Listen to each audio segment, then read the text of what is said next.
Добар ден, почитувана публика, и добре дојдовте во 6-то издание на видео подкастот Гласот на Слободна Македонија во продукција на Македонскиот информативен центар и Комитетот за демократизација на Република Македонија.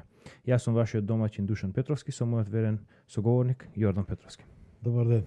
Добар ден и Мери Крисмас. Малку да бидеме, сме državljani na Kanada, се однесуваме како лојални граѓани на Канада. Денес е Крисмас, за 14 дена ќе биде Божич. И имаме среќа, ни даде Господ да славиме два пати празник. Да, тоа е цената на нашиот екзил. Да. Убава цена она. Да, една од добрите цени. Би сакал да на брзинка малку да проразговараме токму за овој гест. Ние се решивме да го почитуваме, да ги почитуваме католичките, односно протестантските празници, празниците на канадската држава. Празници по григоријански календар. Да. Така да бидеме појасни, не се католички. Да. Тие се календарската разлика е во прашање. Во ред, да. Тоа е. Бидејќи многу ортодоксни држави денес како слават Божич. Да. Бугарија, но како правило, Грција. Да, но како правило ние ги почитуваме овдешните празници како што се. Да. Например, го чествуваме Крисмас, го чествуваме Истер и Великден, го чествуваме Канада Дей, денот на независноста на Канада, Викторија Дей, сите оние денови кои што се дел од канадскиот календар. И тоа е само еден дел од она што го работиме како дел од нашата асимилација. Ние се контактираме малтене исклучиво со канаѓани, со овдешни луѓе, работиме според канадскиот систем, се обидуваме да бидеме добри граѓани на Канада. Барем јас ова го сметам како еден така би сакал и малцинствата во Македонија да се однесуваат кон македонската држава. Односно во нашата идеална македонска држава која што еден ден ќе се оствари. Би сакал затоа се однесува она што е како би рекле христијанското златно правило. Како што сакаш спрема тебе да се однесуваат, однесувај се и ти спрема другите. И затоа ние се обидуваме да бидеме канаѓани. Еве, направивме еден престап во таа смисла, имињата не ги променивме. Имаме двајца кои што имаат христијански имиња кои што се универзални, но имаме двајца кои што имаат словенски имиња, кои што се малку потешки за изговарање. Но сепак канадскиот народ е толерантен и нема проблем со такво нешто. И прифати имиња без проблем. Да. Но она што веќе се појавува овде како една тензија, како благодарение на овие мигрантски кризи кои што се случуваат сега во светот, и дури во Канада почнува да се створа еден не би сакал да речам јас, но една црвена линија почнува да се исцртува од страна на патриотите, кои што сакаат да ја сачуваат Канада како фундаментално британска држава. И денес имаме ние, како што реков, од прв ден се обидуваме да бидеме добри канаѓани. Ние бевме членови на конзервативната партија, но во скорешно време се префрливме во уште по-патриотската, по-националистичка партија, која што беше формирана, која се вика Народна партија. Би сакал, како што реков, таквиот менталитет да го прифатат и други македонци кои што живеат во Канада, за на тој начин да добиеме подобро, да створиме подобро мислење за нас како македонци во светот. Затоа и ние всушност се однесуваме вака, не од некои си други, не со некои други цели, туку со цел да створиме добро име за македонците во светот и да створиме некакви сојузништва со другите. Да, имавме изворедни односи со конзервативната партија, со лидерот Стивен Харпер. Да. Кој доколку се уште беше во конзервативната партија, немаше да се случи овој. Добро, јас сум уште член на конзервативната партија од почита која имам кон Харпер. Да. И затоа вие двајца. Тоа тешка беше одлуката, но тоа е тоа, така се мора да се дека сепак Харпер и Берние ќе најдат заеднички јазик и ќе настапуваат заеднички во одбрана на Канада. Да, затоа што тука тоа е нешто, тоа е всушност она кое што се обидуваме да го доловиме и да го опишеме и да го разбиеме, да го разглобиме. Она што е проблемот во Македонија, во вакви клучни моменти, например во овие држави кои што се изградени, кои што се вистински слободни и демократски, кога се случува еден момент на криза, кога се случува момент кога има некоја власт која што нема почит кон минатото и кон народот, се појавуваат одредени лидери кои што автоматски повлекуваат со нив сериозни бројки на луѓе кои што, иако можеби нема да бидат власт, но ќе бидат коректив на власт. Да. Тие коректираат и власта и опозицијата. Колку членови има, за колку месеци направивте? Народната партија се формира во септември, веќе имаме 30.000 членови, ако не и повеќе. Оваа недела ги завршивме сите окружни комитети се формирани, така да веќе сега само еден чекор фали да бидеме официјална партија, тоа е да кандидираме за пратеник, да кандидираме кандидат. Но тоа е едноставно инстинктивноста на луѓето, на патриотите, да се повлечат со тешко срце, да се повлечат од партијата во која што сите веруваат и од која што сите беа задоволни, која дури беше владеачка партија. Додека беше Харпер. Да. Кога насетија дека опозицијата не е опозиција, кога насетија дека се случува она што во Македонија се случи после расколот на ВМРО, да го кажеме, кооптирањето на ВМРО од страна на УДБА. Значи, од кај 94-та до кај 98-та, сега грубо да ги кажам тие години. И после 98-та. Тогаш се заврши самото разнебитување на ВМРО, но односно кооптирање. Значи, која е разликата? Оваа партија, значи канадските патриоти, го насетија кооптирањето на партијата од исламистички и од корпоративистички интереси и веднаш се крена на нога, се побунија и излегоа. И сега веќе го чувствуваме корективниот курс на постојната конзервативна партија. Тука е предноста на демократското општество. И во Македонија 98 се направи обид да се направи коректив на ВМРО ДПМН со појавата на Комуновската група. Да. Но никој не застана зад неа.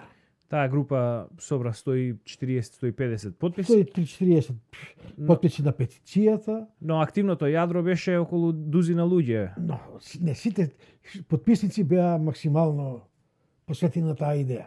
И останаат цврсти. Да. Додека УДБА не влезе до крај и не почна интригите. Поетото ми е сосема овдека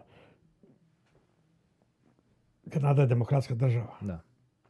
И никој од конзервативната партија не употреби никакви средства, нелегитимни средства, да го спречи формирањето на Народната партија. Не. Таму нормално има пропаганда, да. Го делите конзервативниот електорат едно друго. Што е нормално, но таму цела УДБА ја преселија во Куманово. Да. Врвот на УДБА беше секој ден во мојот ресторан. Да. Притисоци врз луѓето. Ставање на пиштоли на потписниците во уста на потписниците на петицијата. Тоа беа невиден терор беше тоа. И власта институцијата на системот не застанаа во заштита на граѓаните. Тие штитеа власт. Тука е разликата. Но да, мислам дека да, но оваа тема ќе се навратиме друг пат. Ова е како повед само еден. Да. Бидејќи ова што го говориме понатака има врски со овие работи. Да, па ништо не е неповрзано. Денеска тема на разговор ќе ни биде другарот Стојан Андов. Тој е еден од вечните луѓе кои што е во врвот на македонската политика. И деновиве тој се повторно се појави со нова книга, нов мемоар. Мислам дека ова 6-ти негов Да, мемоар. 6, не знам кој е. Кој што се занимава конкретно со атентатот на Киро Глигоров во И се 95 година. случувањата таму. Да, значи книгата се вика Преди по атентатот. Во едно од интервјуата што ги даде за промоција на книгата, Андов ги укори другите учесници во тие настани, дека никој не пишува, ништо не работи да се документира историјата на Македонија и едноставно го укори целиот македонски народ дека никој ништо не прави да се сочува историјата, а ако не ја напишеме историјата, таа нема да постои. Па од таа мотивација на Стојан Андов, ние не од денес, туку од малку поодамна работиме на тие теми, да ја разработиме историјата на Македонија, токму тие 90-ти години кога се формираше македонската држава. Интересно е што Андов, например, постојано одбива да влезе во полемика со тебе на тие теми. Зашто ако некој пишува, ако некој твори за периодот од 90-та до 2000-та година, нема друг кој што повеќе твори од што ти. Да. И оно што јас сум го пишувал, секогаш далеко од она што го пишувале, спротивно на она што го пишувале сите државни, владини, оние кои учествувале во формирање, кои биле дел од власт. Да. Значи, јас сум единствениот кој укажува на други, пласира други докази, други видувања. Да. Само накратко да дефинираме кој си ти во сето тоа. Ти не си бил учесник во власта, ти никогаш не си бил дел од власта, но како успешен стопанственик во последната деценија на Југославија, ти влегуваш во повеќе партискиот систем како финансиер на партијата ВМРО-ДПМН. И на уште на маки на Лигата за демократија. Но стануваш главниот финансиер на ВМРО. И како таков имаше пристап до партијата ВМРО-ДПМН, до пратениците на ВМРО-ДПМН од Куманово и учествуваше во самите збиднување околу формирањето на првата влада, околу формирањето, поделбата на власта и имаш блиски прворачни сознанија од полно работи, но и многу од работите на кои што се повикуваш ти се едноставно ова вели уставот, ова што се случи во 91-ва, во 92-ра, не се случи како што налага уставот. Но и не само тоа што сум бил финансиер и сум имал блиски контакти со врвот на ВМРО-ДПМН. Јас исклучиво, нашата приватна фирма работеше со најголем дел од нашиот бизнис беше во Словенија и во Хрватска. Да. И Белград. Работевме со врвните трговски куќи во Словенија, Хрватска и во Белград. Така да контактирав со луѓе кои се во врвот на економскиот живот на тие републики. Да. Сепак, еден директор на Клус или на Апекс или на Тканина Љубљана. Това беа луѓе кои беа и политички високо многу во самото општество. Надвор контактирав, бидејќи купував надвор од Југославија. Предива контактирав исто со луѓе кои беа значени карики во тие општества. Да. Посебно тука ќе споменам двајца само. Собственикот на фабриката за предива во Атина, Петрос, кој тогаш имаше 70 кусур години и кој беше во самиот политички врв на Грција. Затоа што Грција е олигархиски систем. Да. Има неколку богати семејства кои што контролираат политичкиот систем. Да. Потоа работењето му е со Австрија, со Германија. Сето тоа ми даваше со Австрија, имав изворедни контакти со Мохриева заложба, која е фирма формирана од словенците кои биле за самостојна држава Словенија 44 година, или во текот на војната, но се пребегани во Австрија за да се спасат од комунистичкиот терор. Тие што не се вратени од белогардејци ги вика, така биле белогардејци. И контактирав со нив, работев со Мохриева заложба. Така да имав информации од прва рака од фирми кои се бореа за самостојност на Хрватска, на Словенија. Во Словенија работев во Хрватска и пред тоа јас работев 4 години. Да. Во хрватска фирма, кај што студира во Хрватска едно време, така да имав едно широко познавање од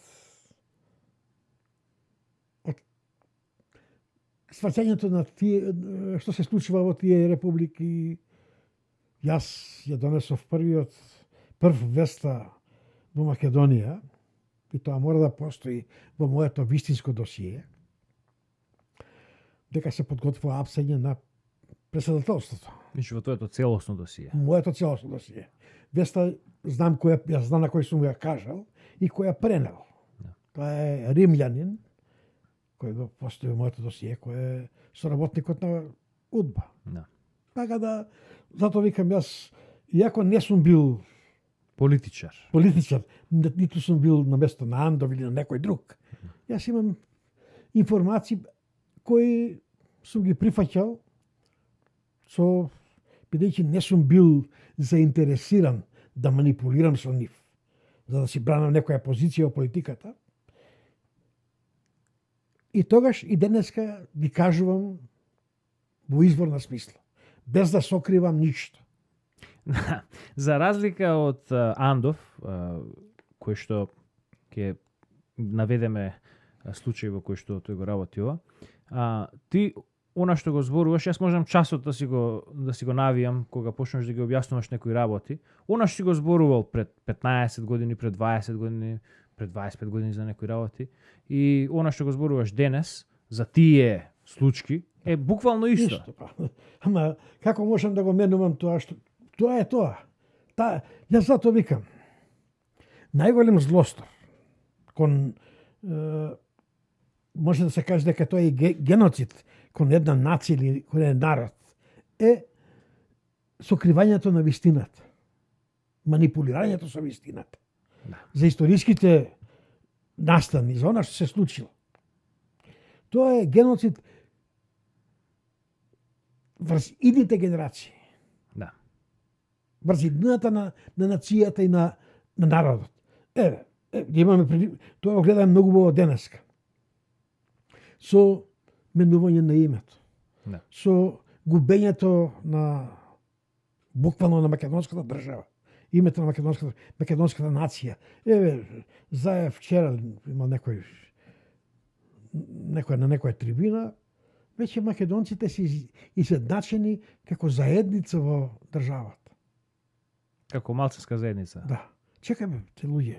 Македонскиот народ е носител на таа држава. Да. Македонците ја створиле таа држава.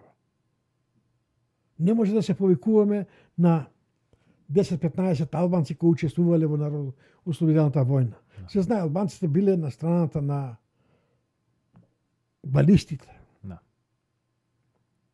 Не може да се повикуваме дека учествувале сите. Не. Македонците го понеле товарот за ослободување на Македонија. Да. И пак ќе се вратам на Аснон. Значи пак ќе направиме еден подолг увод, за да многу работи станат појасни. На заседанието на Аснон свесно е манипулирано она што Заев денеска го избриша, ги испали заклучоците, дека Аснон во својот заклучок дека ќе се бори за обединета Македонија. Да. Ако не бил тој заклучок, дали ќе помине Аснон? Да. Ако не поминале заклучоците, што ја говори во пред претходните емисии за права на граѓаните, за слобода на печат, за слобода на собственост, приватна собственост, за сето тоа. Да. Асно немал да помине. Да. И сега за тие работи се молчи и ден денеска. Никој не говори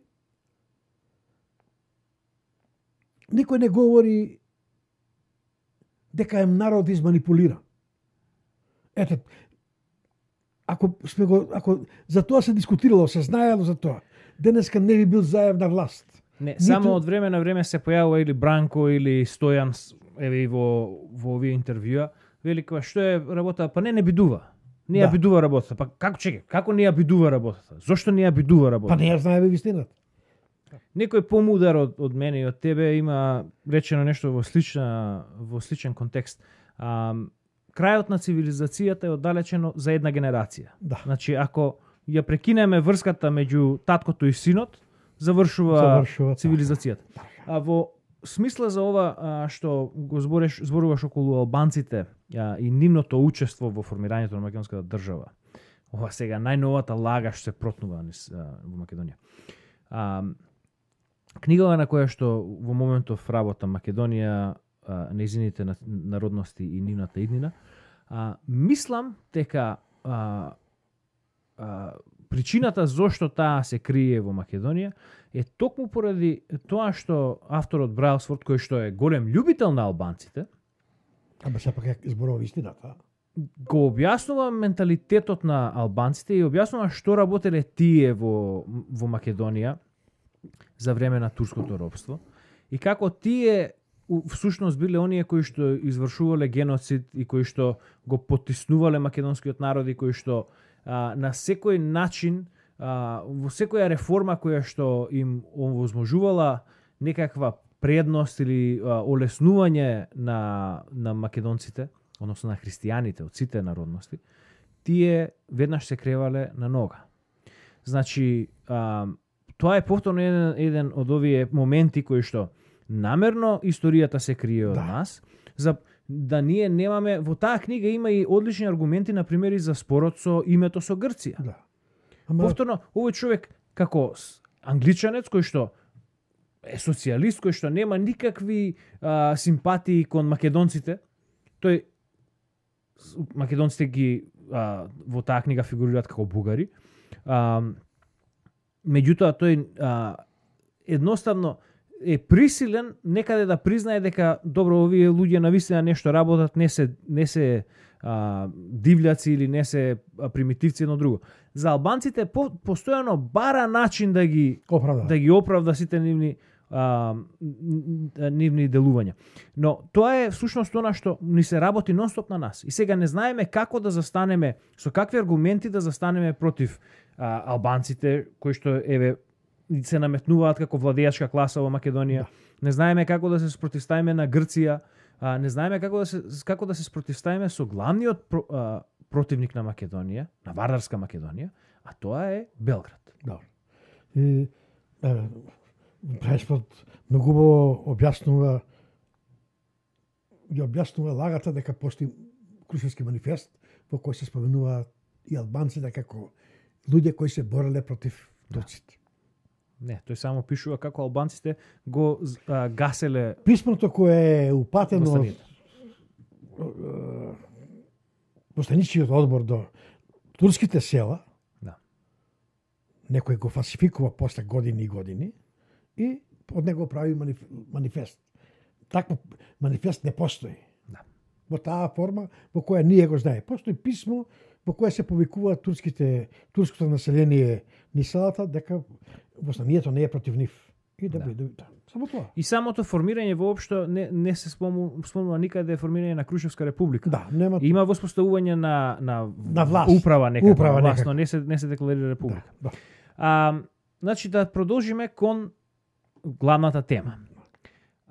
Значи книгата на Андов сега не е достапна, но беше објавен некој фелтон, мислам во Нова Македонија или во некој друг.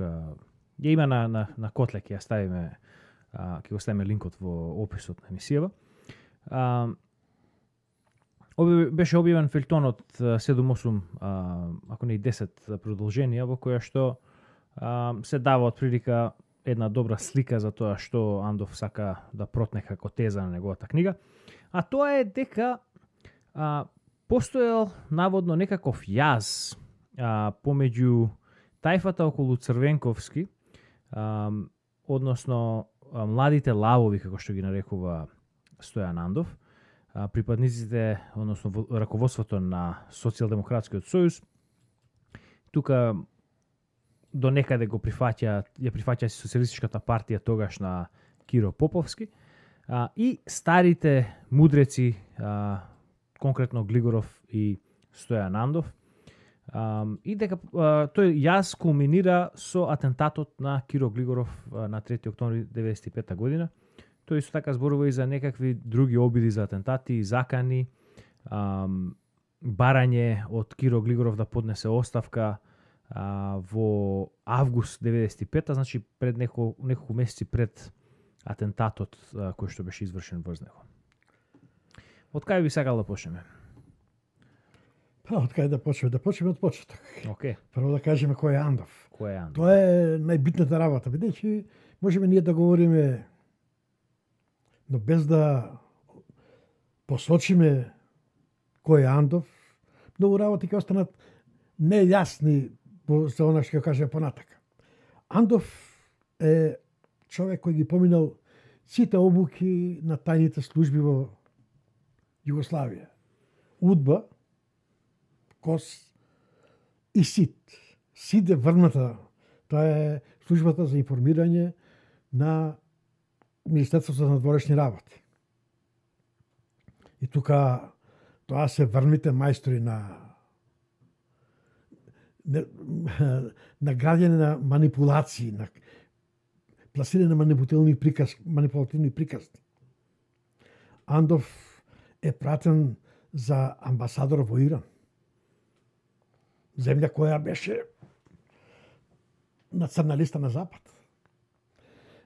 Да. Земја со која Македонија, Југославија го крше ембаргото и продаваше оружје. Значи таму се праќа човек од највисока доверба на системот. Да. Значи сега за Андов веќе имаме една слика кој е. Повраќањето Андов е во екипата. Сега зборам повраќањето. Зборам за веќе почувањето на правење на планови за сочувување на Југославија, 80, почетокот 84, 85, 86. Воениот врв пројугословенски, бидејќи тој е пројугословенски. Прави планови да ја спаси Југославија. Тоа е оној план кој што го спомна минатиот пат од книгата од мемуарите на Бранко Мамула. Да, тоа е планот единство. Ние во Македонија бевме запознаени со една акција од тој план опера и таа ја експлоатиравме. Да. Бидејќи никој во Македонија не спомена, јако морал да знае Андов, морал да знае Глигоров, морал да знае Камбовски. Морал да знае Керим. Тоа се 4 луѓе кои се не сакам да навлегувам во кој знаел од тајната полиција во Македонија, но ова се луѓе кои се директни соработници на Анте Марковиќ. Да. Добро, сега за тие операции знаеме преку некои објави од Хрватска. Од Хрватска, да. И нешто од Словенија, но До Хрватска, најмногу од Хрватска. Планот за сочувување на Југославија се вика единство. Единство по македонски или единство во оригиналот. Значи, фактот што од Македонија не излегла никаква информација на таа тема, да, самото по себе покажува дека планот единство бил успешно, ако не релативно, туку апсолутно успешен во Македонија. 100% успешен. И затоа ќе прочитам една изјава која дава началникот на КОС генерал Василевиќ. И зошто во Македонија нема никакви потреси, нема ништо. Тој го дефинира состојбата да илустрира состојбата во Македонија, велејќи поради разумните процеси на раздружувањето, целата инфраструктура на власта, вклучувајќи го тука и составот на безбедносните служби, е останата недирната, нечепната, останала таа пројугословенска, просрпска устави, но ние така ја гледа Василјевиќ во тој момент, века дека е таа служба на системот, на југословенскиот комунистички систем. И сега, оваа изјава на Василјевиќ наведува на уште една многу битна работа. Осумината, кој наводно се крстени како предвестници како носители на македонската пролет, се луѓето кои се Тоа е осмината од РСВР. Од РСВР се, барем според мене, според ова изјава, бидејќи тие после 91 година влегоа се вратија во МВР, зазедоа високи позиции. Богоевски стана директор на подсекретар на СДБ. На СДБ. Павле Трајанов стана Министер. Не, тогаш не беше министер. Јордан Мијалков беше министер. Да. Стана, ја водеше полицијата униформирана. Така, да.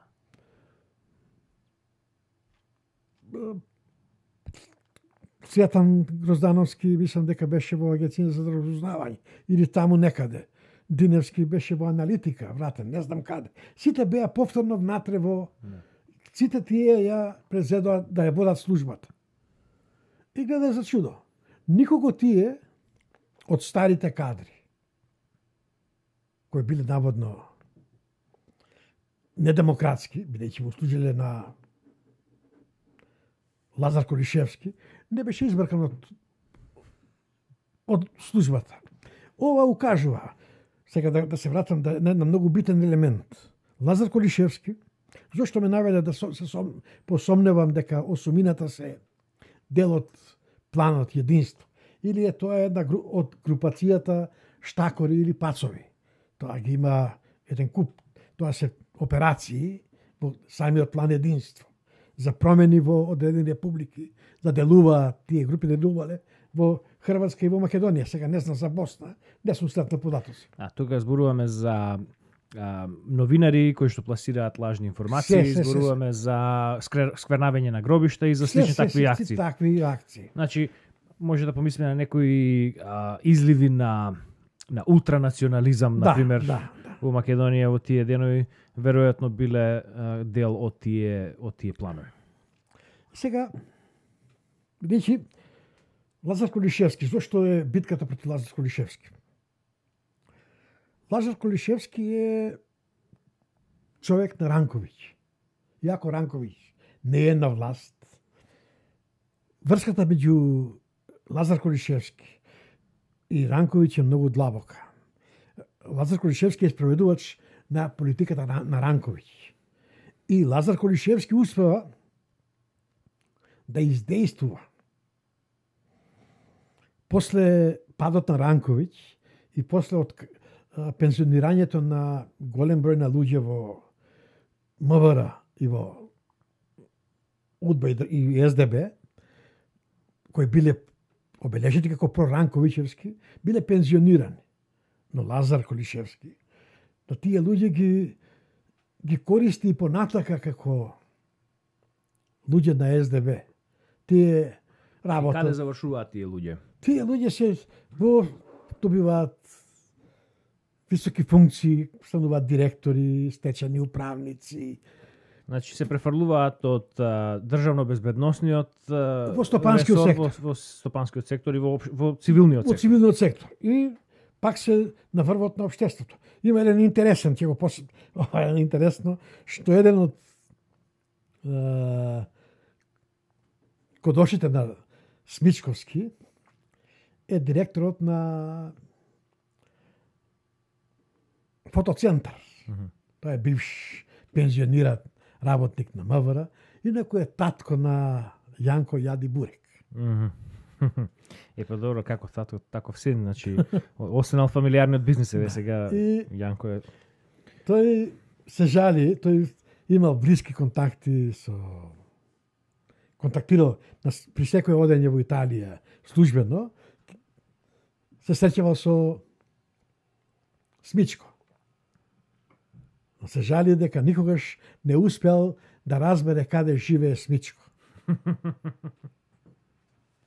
Така не, тие луѓе продолжиле и јас сега да не навлегувам понатака. Значи, тој судир е искористен да се елиминира, под наводници, Лазар Колишевски, за да се наметне тоа јадро на КОС, пројугословенското јадро, да се прати порака на воениот врв. Да, ние го сменивме Лазо, бидејќи тој е човек на големо Србија. Ние сега ја водиме државата, што не е точно. Но формата е задоволена. Да. Инаку што е причината за многу блискиот однос меѓу Лазо и Ранковиќ?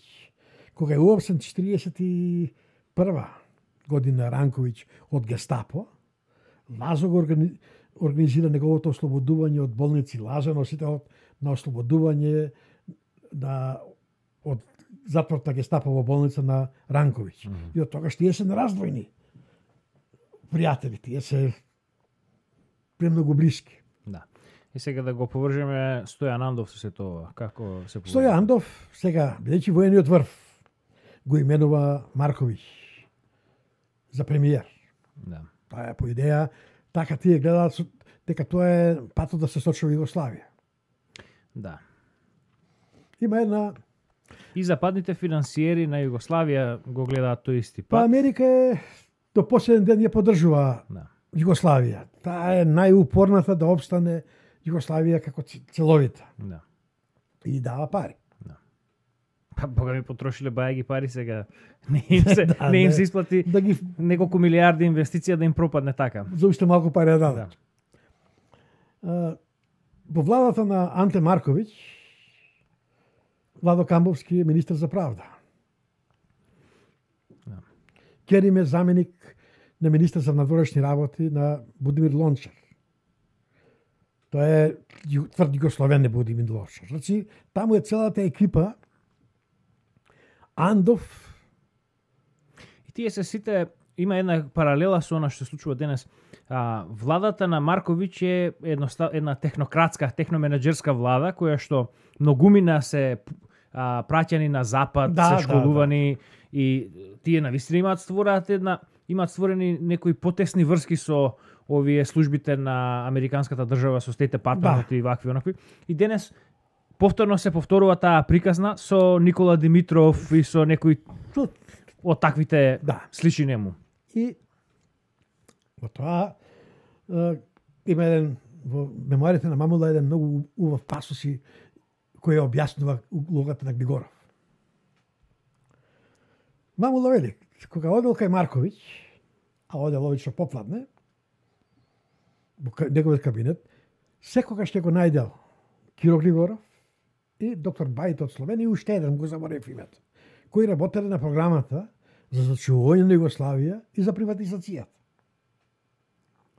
Да ни стане јасно сега, ова го кажам да ни стане јасно, чија идеја е ваквата плячка, криминална приватизација која е спроведена на просторот на бивша Југославија, посебно во Македонија. Значи, зад неја стои Клигоров. Целта е таа да остане целото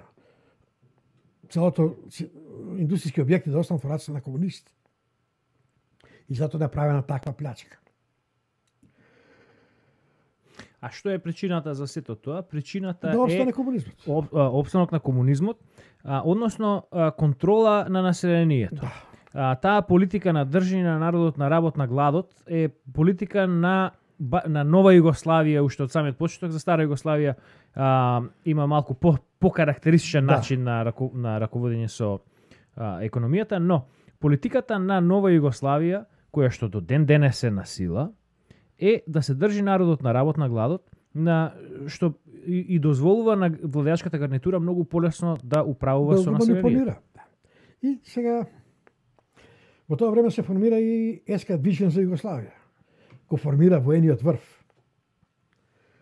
Првите два председатела на СК Движен за Југославија се македонци. Кои се тие? Панчевски, председателот на Сојуз на комунистите на Југославија, последен председател на и комановецот Драгиш Атанасовски. Сега тука ова од секогаш ме бунело.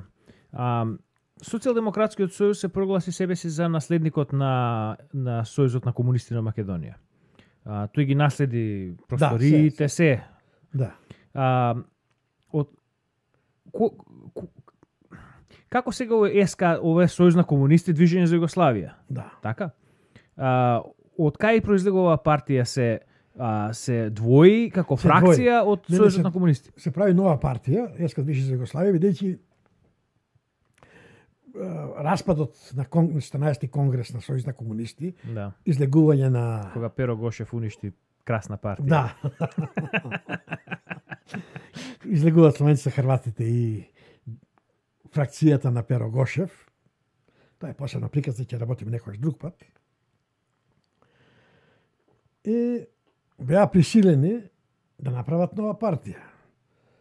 Куманово беше центар на новата партија и се сеќавам тие години направи еден голем митинг.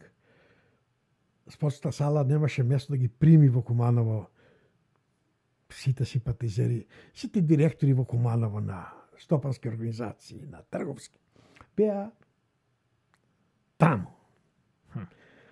И сега кога почна распадот на кога Милошевиќ успеа да ја превземе сојузната СДБ, кога ја претвори во српска, тој удри да го превземе и да го растори и воениот врв, југословенскиот воен врв, жена да ја направи српска армија.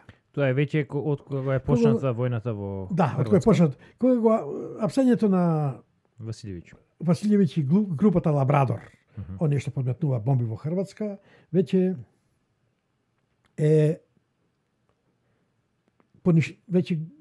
не постои пројугословенски кос.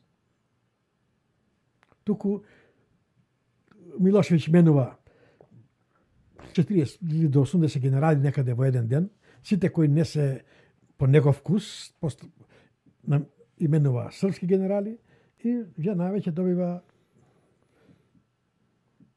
Во тој момент се случи уште една многу битна работа.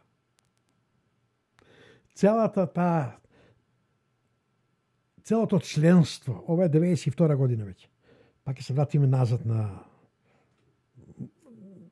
91-а, после на смртта на Мијалков, бидејќи таа е многу врзана за погибијата на Мијалков. 92 година се враќа комплетната екипа на СК Движен за Југославија во Македонија, се враќа во Социјалдемократскиот сојуз. Социјалдемократскиот сојуз. Примена е со широки раце. Тоа кажува дека таа не избега затоа што не е пројугословенска веќе СК Движен за Југославија. Бидејќи во Македонија не постоеше сите тие беа на крај, сите тие варијации беа на крај просрпски. Да. И крај. Затоа што разликата помеѓу Југославија и Велика Србија е дистинкција без разлика. Да. За нас, за Македонија немаше разлика. Да. За Хрватска и за Словенија има известна разлика. Најмногу за Словенија. Дали Словенија ќе учествува во таа проширена Србија или нема да учествува? Да. И за дел од Хрватска, инаку за нас во Македонија нема разлика. Го прочитав што вели Василјевиќ. Да. Значи да нема милиметар сомнеш да успеат да воспостават се во секој сегмент, да воспостават нивни луѓе. Да. Од службата, од изборна власт. И сега Андов, после ова, објаснува дека тој и се бореле и таа власт за самостојна Македонија. баш мислам дека ова е пригоден момент да дадеме неколку цитати Да. од Стојан Андов, од Киро Глигоров и од Бранко Црвенковски од деновите кога се одлучуваше за македонската независност. Да. Е вака. Цитат од Киро Глигоров од 28 август 1991 година, значи 10 дена пред самиот референдум за независност. Тој вели вака: гласот за суверена и самостојна Македонија е глас за сдружување во сојуз со суверени држави во Југославија. Повеќе децениското обстојување и заедничкиот соживот на овој простор е основата врз која ги осознававме и нашите интереси за неговата иднина. Гласот за референдумот е повик за престанување на безумната војна и крвопролевањата во Југославија. Не ни требаат нови човечки жртви, нови историски омрази, националистички страсти и болни апетити за прекројување на некакви нови граници и сојузништва. Југославија ни е потребна како модерен сојуз на суверени држави, во кој равноправноста и толерантноста се услов да обстоиме и виза да се придружиме таму каде што природно припаѓаме, во Европскиот дом на народите. Тоа го вика, значи, Киро Глигоров. Стојан Андов во однос на Словенија, вели, едностраниот и неразумен потек на Словенија покажува дека влегуваме во ретроградни и анахродни процеси. Ние мораме отворено да кажеме дека не признаваме никаков толар во финансиските односи со Словенија, затоа што тоа никој не може затоа што тоа во никој случај не може да биде пресметковна единица. Но има уште еден многу посериозен цитат од Андов, кој што е вака: наша прва опција не е да создадеме самостојна независна одцепена Македонија. Ние сакаме самостојна Македонија која ќе одлучува да стапи во сојуз на суверените држави. Значи истиот став со Киро Глигоров. Да. Денес е реално да се зборува за сојуз на суверени држави. Ние мислиме дека од ден на ден станува се пореално, не само да се зборува, туку да се создаде тој сојуз, без оглед што има средини, има републики кои имаат некоја желба нешто друго да протуркаат.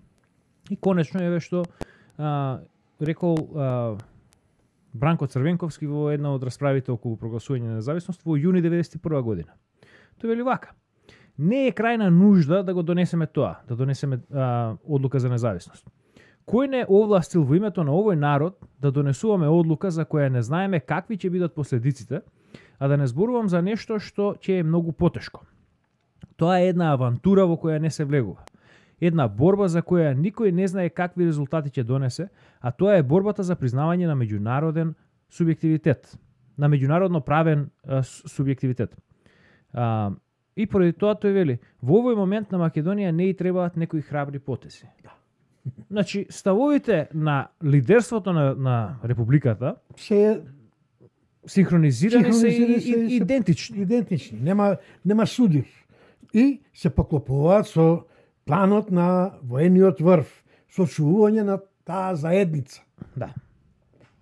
Во моментот кога и се дозволува на Словенија да отстапи, да излезе без ништо, значи тоа е веќе план за голема Србија. Да. Крај.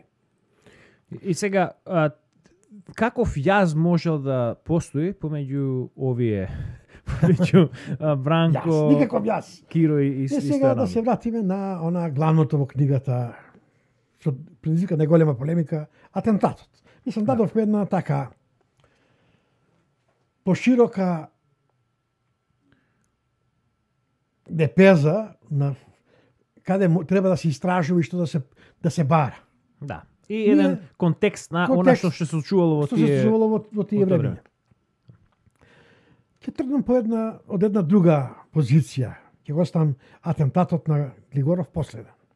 Океј. Само да формулираме, Андов во однос на атентатот не искажува ништо апла, да. но сугерира дека ете незаинтересираноста на Фрчковски да го истражи и атентатот му дава право да се сомнева на нешто. Па, види, тој затоа и реков дека ќе почнем од друго место па да дојдеме до атентатот. Андов доживува обид за атентат на 19 август 1990 година. Тоа е околу година и пол после Атентатот на Јордан Мијалков, односно сообраќајката во која што загинува Јордан Мијалков. Сообраќајката на Мијалков и сообраќајката на Андов се тесно поврзани. Како? И тоа Андов го премолчува. И тука е целата манипулација на Андов. Тоа го премолчува сега во книгата. Го премолчувал и во сите негови...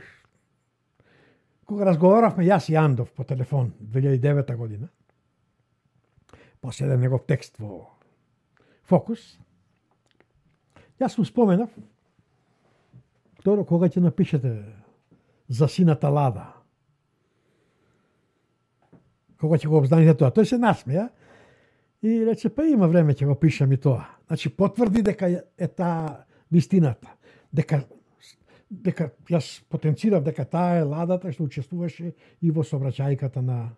Ај малце да објасниме. Да, Зато што имаме публикава наша, веројатно е малку помлада, не им се познати овие работи. И по старата публика не знае. Ајде малку сега да објасниме. Сега зошто го употреби ова? Да. Бидејќи јас имам доказ дека сум разговарал со Андов. Ова не го зборувам така. И во книгата доказот ќе биде приложен. За од каде да почнеме? Од каде знаеш за таа Лада? Што е таа Лада и зошто е тесно поврзана со атентатот на Мијалков? Таа Лада постои во полициската службена белешка од сообраќајната несреќа на Мијалков. Тоа е врајанска Лада. Табличките се наведени, кој број на таблички се.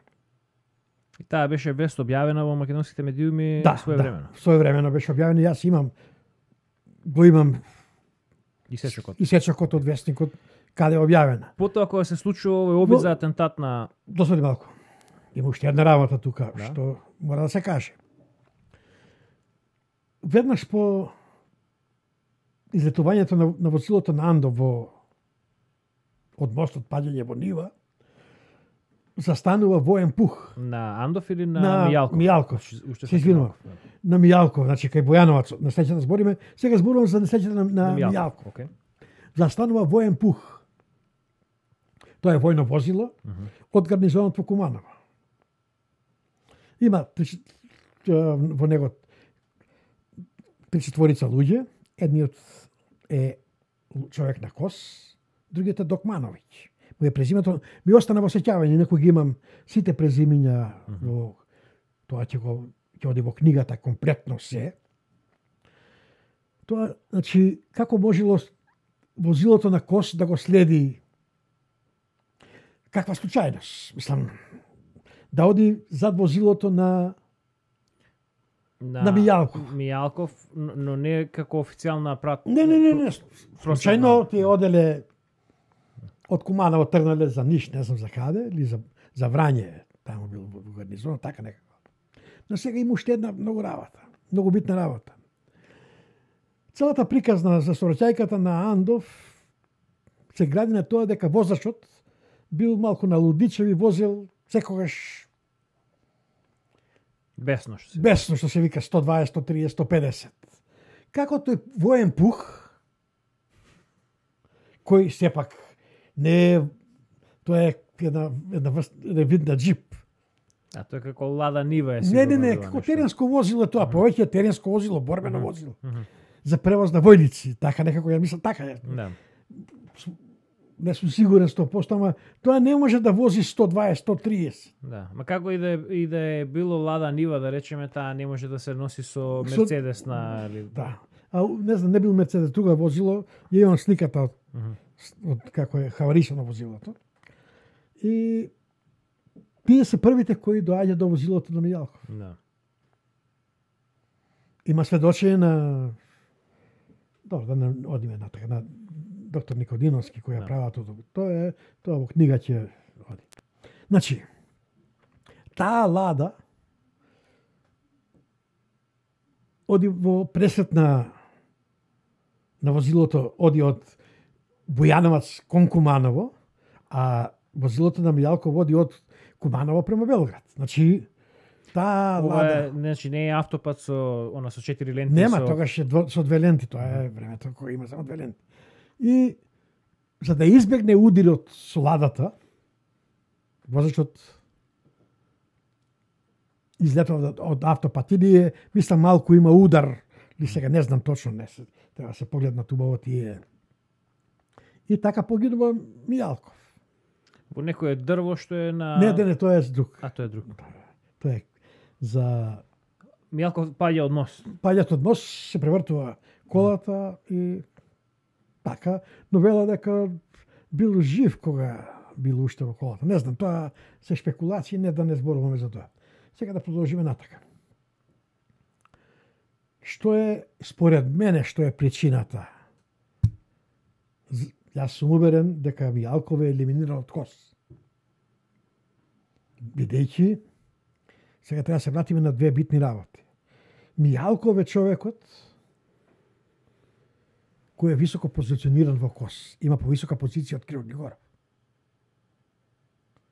Мијалков, Клјусев, Наумов, Змејковски и Пане Велев, има изјава на Клјусев, дека тие се собират во вилата на Апостолски, зетот на Киро Глигоров, и договараат да го повикаат Глигоров да дојде да стане председател на Република Македонија. Значи ова е пред 90-та. Не, во ова 90-та е година. 90-та година и јас сум убеден дека тоа се случува помеѓу двата круга на избори. Туку после Велешки состанокот на Велешкото езеро останува уште изборите не се завршени, бидејќи останува се прегласаат уште неколку места во Македонија, на кои имаше жалби, меѓу кои беше и во Куманово жалбата. Овој состанок на Велешкото езеро, тоа на ВМРО е состанокот? На ВМРО, бидејќи веќе се знаеше дека ВМРО е победник на изборите. Дали ќе добиеш уште 1-2 пратеника или не беше битно, бидејќи не може да е загроза победата на ВМРО и на тој состанок Голубовски поднесе оставка. Причината со оставката беше затоа што Љупчо ја изнесе дека кога побара оставка дека Голубовски на своја рака без договор со било кој од партијата преговарал со извршниот совет, значи со бившата влада, комунистичка влада на Глигорije Гоговски, тие да бидат предложени од ВМРО ДПМН за влада на Република Македонија. Што беше... Но, тука е целата игра. Значи, тој бил еден од плановите како да си остане се исто, а ВМРО наводно победник на избори, ВМРО, ете таа влада ќе биде ВМРО-вска, која ќе нема никакви допирни точки со идеологијата на ВМРО. Да. Бидејќи планот е откриен, Глубовски е натеран да поднесе оставка,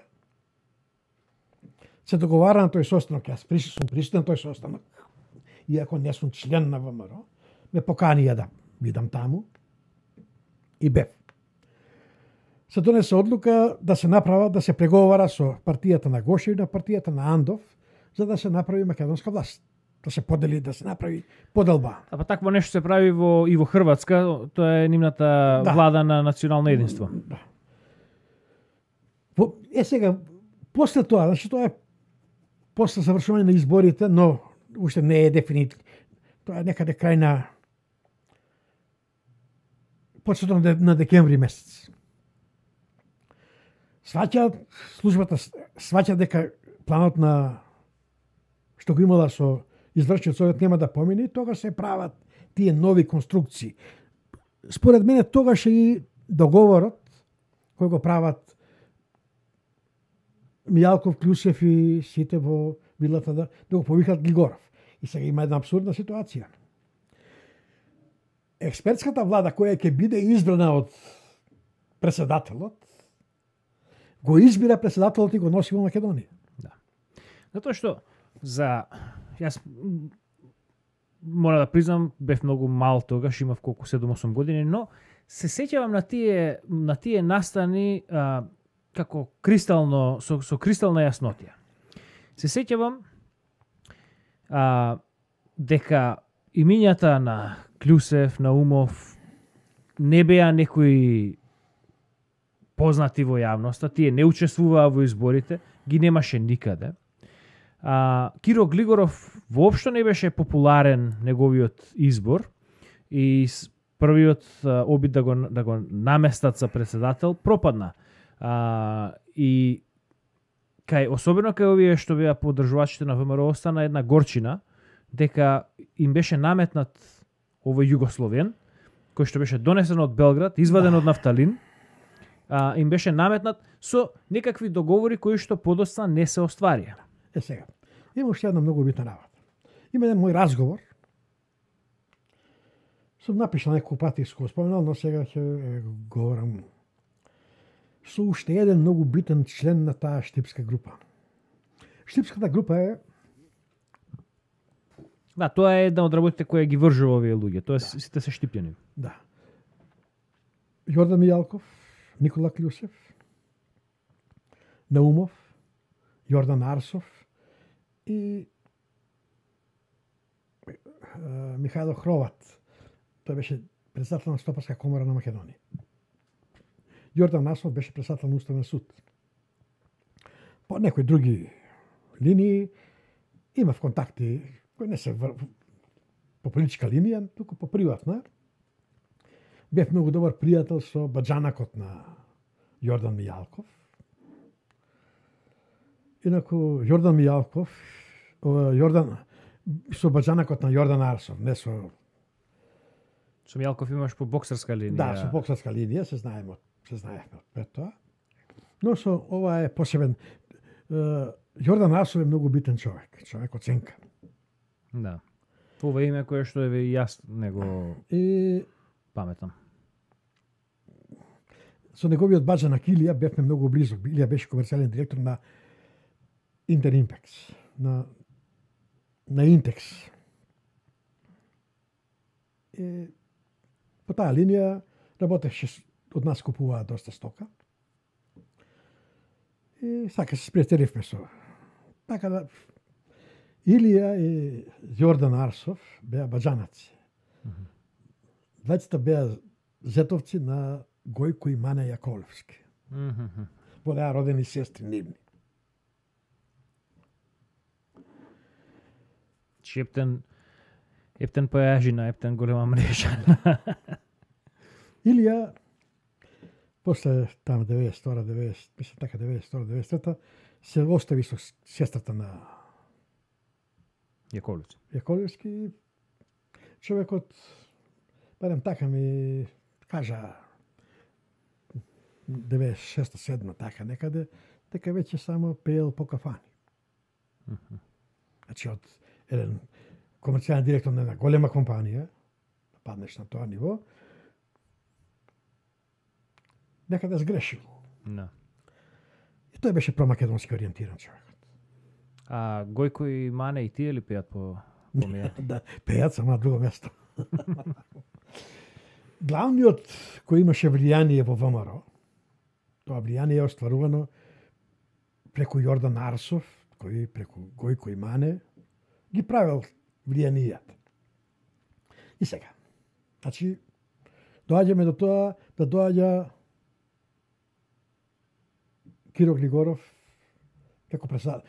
Веќе постигнате договор на 8 јануари 1991 година, постигнат договор помеѓу Андов, Гошев и Љупчо за поделба на власта. Председател на Република да биде владиката Михајло. На 8 Сабајле ние чекавме во Скопје, си да бевме така, таа една група која... Како ќе биде поделбата е, да ја објасниме? Председател на собрание Стојан Андов. Премиер Гошев, председател на државата Владиката. ВМРО повторно ништо не добива. Има добива. неколку министерства, но и ќе биде заменик, мислам дека Љупчо беше да биде тоа подпредседател на председател, така. Или да биде во владата, заменик на премиер, така некако беше. Што не е битно во моментот. Да. Тие доаѓаат од Велес, отидоа од Сабајлето во Велес, дојдоа и Лјупчо рече дека веќе договорите се постигнати. Да. Се е готово, можеме да поедеме во нашите градови и да им кажеме на поповите, на оние кои ги водат црквите, дека утре се бајле на мисата да слободно да споменат, бидејќи Божична миса, да споменат дека Македонија го добива првиот председател, првиото свештено лице за председател. Преку ноќта одлуката се менува на Централен комитет на Сојуз на комунисти, не го прифаќаат договорот на Гоше. И сега тука е една сомнителна работа. Како може Гоше да преговара ако не се договорил со неговите? Да. Значи, постоел договор. Но ова беше да се купи време, да се договори, да се направи целата конструкција, како ќе помине Глигоров, да се обезбеди поддршка и внатре во ВМРО, јако. И првото гласање не помина, но второто помина без проблем. И сега, на првото гласање, кога се гласаше прв пат, Андов беше избран за... Да, првин мораше да се почне со изборот на председателно собрание. Сега, каде е проблемот? Ако Андов беше чесен, ќе кажеше, јас одбивам да одиме понатака, или ќе гласам во пакет, како е договорено. Бидејќи тука беше играта. ВМРО бараше да се гласа во пакет за сите. Да. СДС инсистираше да се гласа поединечно. И место Андов да каже не. И ние се придржуваме неговата таа коалиција со таа младинска партија од Битола. Тогаш што се викаше реформистичка партија. Реформистичка беше на Андов и овие беа коалиција двете партии. Да кажат не, ние бидејќи е постигнат договор, обстануваме на договорот. Или ќе гласаме за сите, за целиот пакет, или нема поединечно гласање. Но тогаш Андов покаже дека е дел, тогаш ние не го разбравме тоа до крај, но ете. Значи, Андов ја исполни задачата. Успеа да го разбие договорот. Тоа е една тема која ќе се повлекува низ овој фелтон исто така, каде што Андов постојано гради еден наратив дека тој бил чесен и тој се противел на приватизацијата, на воведувањето на користењето на пендрекоти, на насилието, на користењето на полициската држава. Демек тој се противил на сите тие работи. Малку направиме дигресија, извини. Како може се противи на приватизацијата кога тој ја застапува идејата на Анте Марковиќ? Тој е представник на неговата партија во Македонија. Тој ја носи неговата партија во Македонија. Таа приватизација е, што е спроведена е приватизација на Анте Марковиќ. Да. И тука се вршуваат сите лаги. Затоа јас велам дека моето прашање е ова, што е на иста линија. Едноставно, друже Андов, доколку сте имале овакви разидувања во сите овие работи, а доколку вие сте честниот човек кој што се представувате дека сте, тогаш зошто во 90-та година, 91 јануари тамо, зошто тогаш остана на позицијата председател на собранието? Зошто не се повлече? Зошто прифати избори едноставно? Можеш да кажеш нема избори, ќе избираме во пакет. Да. Зошто потоа кога се случува следниот пуч 92 година, избор на експертската влада, изборот да. Ќе дојдеме до сега едноставно потоа околу 94-95 кога доаѓа тоа новата коалиција за Сојуз за Македонија друго. Значи имал еден куп случаи кога што можел да излезе од владата или имал своји новинари да пласира некои своји колумни, некои своји мислења таму во јавноста. Тој на секој настан ја одбира да ја игра погрешната страна, одбира да коалицира со она која што вика дека и штетат на Македонија нечи. Па чекај, што работиш ти? Сега, ајде да одиме понатака. Андов во книгата наведува, се одиме пак, се враќаме на сообраќајките. На 19. август 90 година тој доживува сообраќајка кај тетова. И вели вака, виновник за сообраќајката кај тетова е неодговорниот возач на некоја лада. Таа некоја лада е истата лада со врањски регистарски таблички, сината лада, која е виновник за несреќата на Јордан Како го Мијалков. знаеш ова? Имаше објава на радио. Веднаш веста одеше на радио, кога се случува враќајката. Има новинарски запис за тоа. Така да, јас никогаш не говорам на памет. И реков, пред малку говоревме, мојот телефонски разговор со Андов. Андов самиот потврди дека се работи за истата лада. Но на првичното, значи си разбрал за врањската влада од објавата на македонското радио. На македонското радио. Веста одеше дека доживел сообраќајна несреќа, за среќа без последици, председател на собранието. Значи, имаме два обиди за атентат. Едниот успешен, вториот неуспешен. Никој, иако сите знаат, и Андов знае, дека истата лада во прашање. Зошто и тука вели тој. Значи успешен на Мијалков, неуспешен на Андов. Да. И тука тој вели дека полицијата не го истражила случајот. Па како ќе го истражи полицијата случајот кога Андов знае зошто му направи атентатот? Полицијата ако не го истражува атентатот, имал можност председател на собрание да излезе на собранска говорница и да каже: полицијата не го истражува мојот атентат заради тоа. И сега, дали коректирајме ако грешам тука, но значи следниот атентат кој се случува е атентатот на Киро Глигоров. И тоа е полууспешен атентат. Да. Зошто се случуваат овие атентати на Глигоров и на Андов? Мијалко веќе објаснивме или не објаснивме? Објаснивме, затоа што тој менува страна од менува страна. Кос преминува Да, кај почнавме Удба. него завршивме до крај. Тој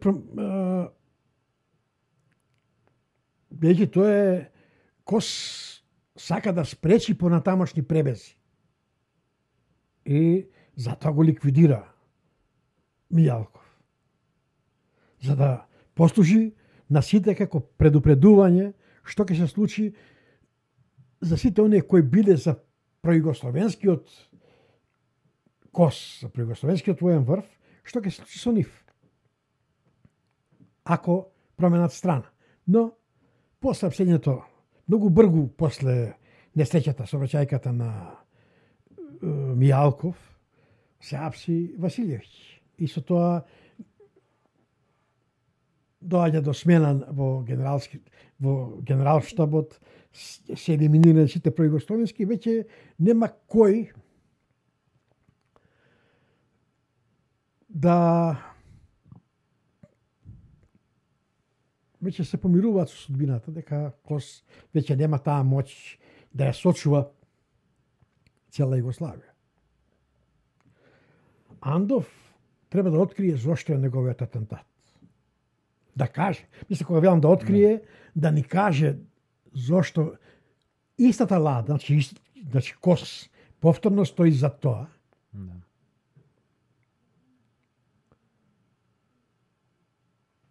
Сега, дали е веќе просрпскиот Кос во прашање, Андов најубаво знае.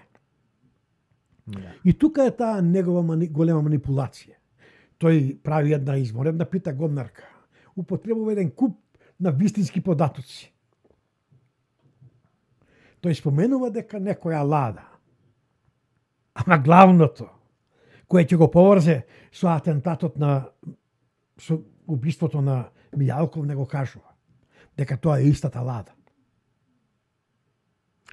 Сега, за атентатот на Глигоров, ти имаш една мощна, сериозно изградена теза. Да. Која е причината и дали би можеле, барем сега со овие сознанија кои што ги имаме, да го повржеме атентатот, обидот за ликвидација на Андов или... Па види, да ја објасниме тезата први за атентатот на Глигоров, па може би ќе дојдеме тука во самиот разговор до некаква јаснотија.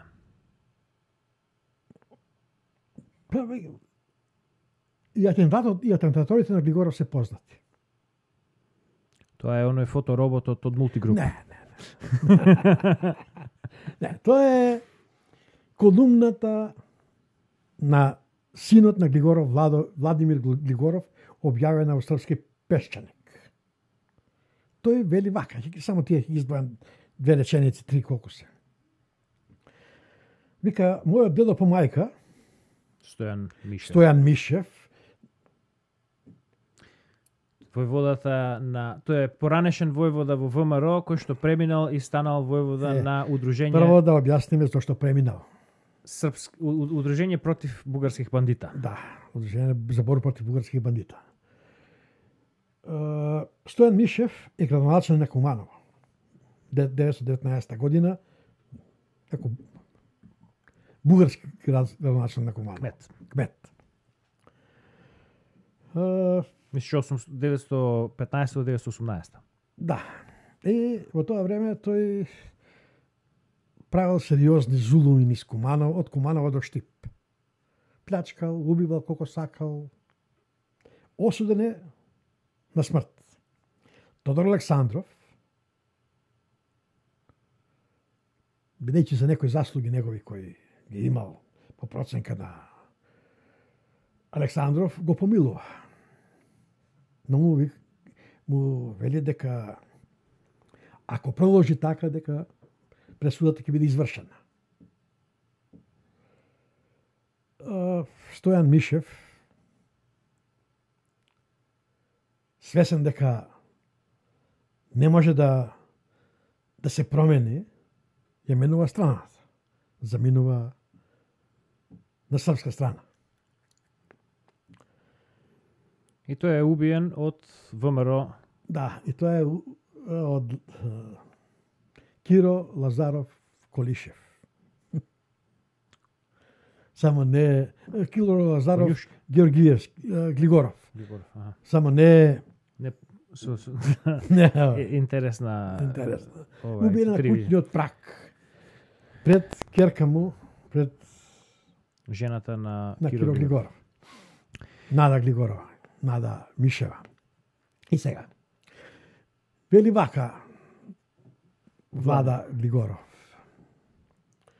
Дедо ми не ни преговараше со атентаторите. Што не е точно. Тој барал милост да не му се изврши смртна пресуда. И тие не се атентатори. Но туку се извршители. Извршители на смртна пресуда. Да. Според правилникот на ВМРО, на кој што овој човек дал заклетва затоа што своевремено бил припадник на ВМРО. Осуден на смртна казна. Да. Значи тука не постои нити атентат, нити ништо. Пребегот е кривично исто дело кој се казнува со смртна казна. Да. Така стои во казнениот закон на ВМРО. Што е нормално за такви тајни организации, конспиративни организации, нема преминување. Се заминува во ковчег. Во ковчег.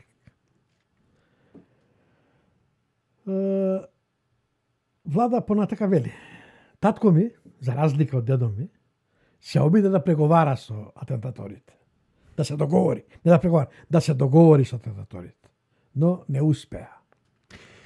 Сега, ако во Велтонов Андов сугерира дека на дочекот на новата година 95-та Киро Глигоров нашол некакво ливче со закана, со смртна закана. Да. И подосна во истата година после Илинден, кај него во вилата Билјана во Охрид дошле Црвенковски, Фрчковски, Милјовски, Ханџиски да инсистираат тој да си поднесе оставка поради тоа што бил стар. Дали тоа е преговарањето со неговите атентатори? Не би рекол, затоа што Што се случува во малце поширок контекст во тие денови? Војната за Велика Србија завршува, се склучува Дејтонскиот не завршува уште, но веќе е јасно дека Србија ја губи војната и во Босна. И дека ќе се прогласи, ќе се потпише мир. Тоа е летото после Олуја, тоа е есента после Олуја. Да, бидејќи ја губи веќе Хрватска, останува Босна, е веќе и таму е јасно дека Србија губи и на сите им е јасно дека некој си Дејтон ќе има, каде што ќе се потпише мировен план кој ќе го прифати Србија. Григоров, бидејќи Македонија во финансирањето на Србија да може да ја води војната во Хрватска и во Словенија, е главната алка во ланецот. Преку Македонија оди целото снабдување со репроматеријали, но и со пари, за да Србија може да војува. Од нафта, репроматеријали, субстанци за муниција, делови за вооружување, сето тоа оди преку Македонија. Но, сега, финансиските средства се обезбедуваат преку шверцот на цигари. Македонија е главна алка во тој ланец. Бидејќи е најбезбедна. Двата комбинати во Македонија исто работат полна пареа, брендирани марки, фалсификат работат. За контрабанд цигари. Да, за контрабанд. Кумановскиот комбинат работеше Малборо. И, за жал, тефтерот во кој ги има сите податоци изводи од машината, бидејќи таа машината се програмирала, и точно се пишува која марка кога се работи. Тоа CD со сите податоци му го дадов на Гроздан, на Цветан Гроздановски. Тогаш беше тој директор на разузнавање во Агенцијата за разузнавање. 99 година му ги дадов материјалите комплетно. Никој не презема ништо. Но, и тогаш никој не презема ништо. И сега, Григоров сакаше, бидејќи веќе од Југославија немаше ништо. Беше свесен дека ако продолжи шверцот, тие пари, тој се плаше дека тие пари ќе останат кај луѓе. Во приватни џепови. Милошевиќ инсистираше да продолжи шверцот, за да се финансира УДБА, СДБ да се финансира, бидејќи таа мрежа која имаше Милошевиќ, која има и ден денеска Србија. Тогаш имаше Србија имаше, бидејќи ако бил Милошевиќ прашање како главен, немаше никогаш да биде испорачан во Хаг. Да. Него службата го испорача. Да. Како што и Грујо службата го бутна од власт. Да. Така да не се лажеме дека личност ја има власта, сем Тито. Да. И Григоров... Тито... Добро. Али сепак беше... Него бутна, остана... Да.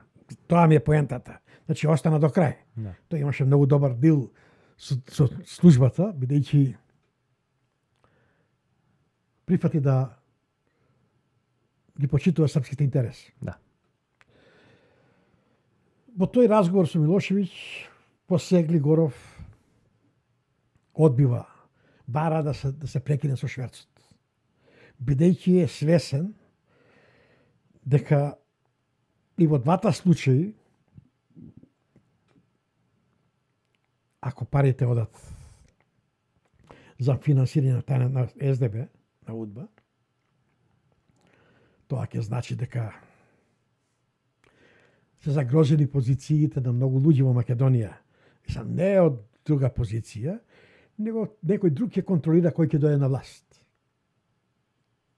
Не, да кажеме, Глигоров или врхушката на СДС или македонската СДБ. Секи биде контролиран од Белград. Втора работа, многу пари ќе се слеат во приватни џепови. И повторно е доведен во прашање системот комунистички. Бидејќи тие луѓе може би ќе посакат некој ден да го слушат тој систем, бидејќи имаат пари да направат еден систем кај што приватна собственост ќе биде носител. Ќе биде една проформа на капиталистички систем. Да. Бидејќи нив тоа ќе им одговара. Да. Сега.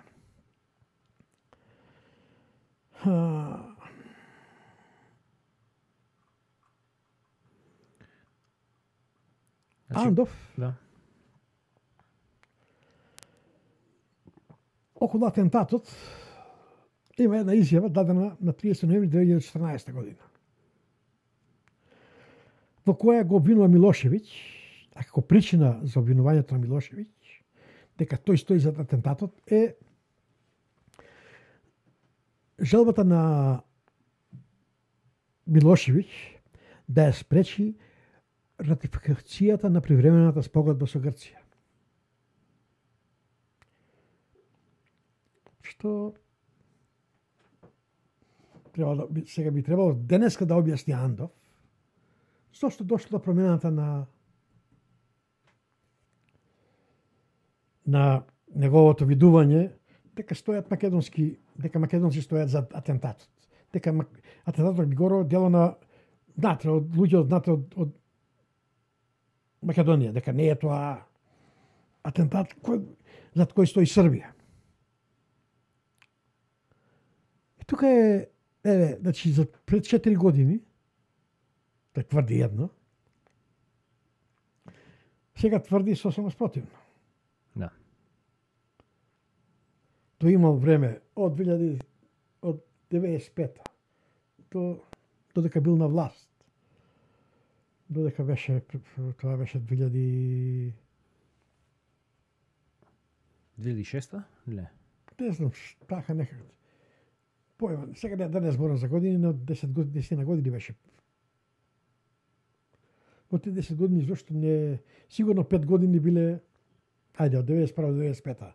Не можел, но после 95-та уште 5 години бил. Да. Премиер на собрание, председател на собрание, зашто не покренал, не го кажал тоа. Сега, за да се створи повторно една како да кажем, една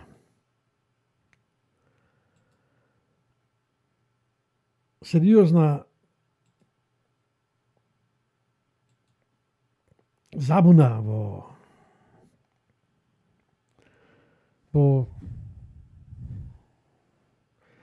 кај луѓето, вметнува нова приказна. Иако, само секунда го најдам ова е многу битно.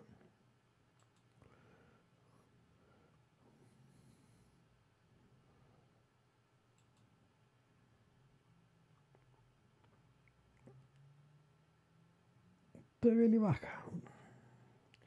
Ова е некој негов интервју 2009 година.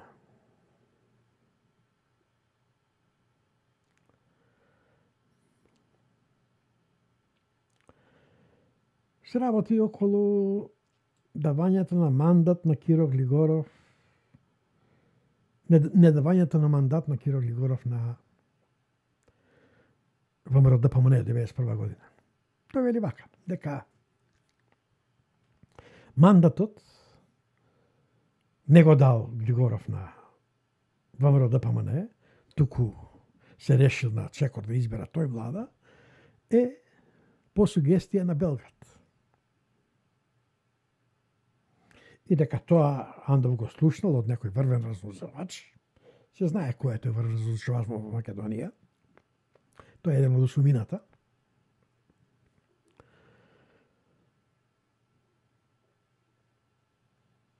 И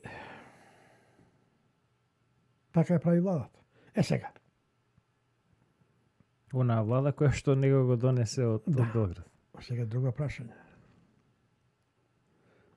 Григоров е избор на човек на Анте Марковиќ. Да. Андов е човек на Анте Марковиќ. Да. Сега, Бигоров работи по инструкции на Белград. А по чии инструкции работи Андов? Сигурно по инструкции на Ванчо Михајлов. Да. Па мислам сигурно.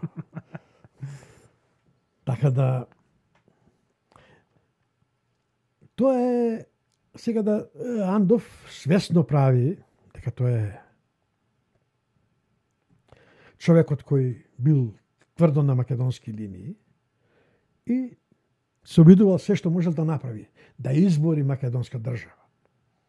Што е ноторна лага. И би сакал Андов, нема да зборувам понатака, има уште многу работи, многу докази за улогата на Андов. Прекинувањето на седмиците, недозволувањето да се вметнат многу работи во дневен ред.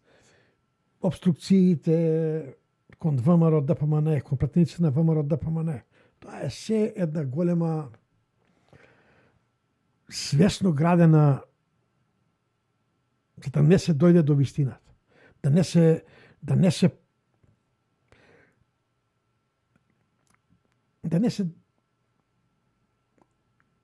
пред македонската јавност каде е вистината. Еве и ден денешен, одредбен навреме ќе видам на Facebook или на некој портал величење на Глигоров како голем македонист, како голем заслужник за независноста на Македонија. Па дури во една од овие книги дали беше на Овен или на Холбрук, сега точно не ми текнува, мислам дека беше на Овен, во која што тој пишува дека едноставно Киро Глигоров бил човек кој што самиот ја смислил македонската држава. Тој е духовниот и идејниот татко на македонската независност. Што не може да биде подалеку од вистината. Ги видовме цитатите од она што го зборувале тие луѓе во тие денови. Знаеме се што работеа, знаеме дека Киро Глигоров заедно со Алија Изетбеговиќ беа двајцата кои што од петни сили вадеа, односно од петици вадеа сили за да ја сочуваат Југославија во некаква си форма. И сега на нас не се представува Андов и Киро Глигоров и тие околу него дека тие се бореле за македонската независност. Ги бришеме луѓето кои што на вистина биле застапници на таа идеја. Бараме на секаков начин нив да ги опишеме, да ги оцрниме како продолжена рака на бугарската држава, на не знам какви марсовски интереси. На секој начин се работи да се обфускира, да се замати вистинската македонска историја. Се со цел, не може да биде таа добра цел, се со цел Македонија да остане заробена држава.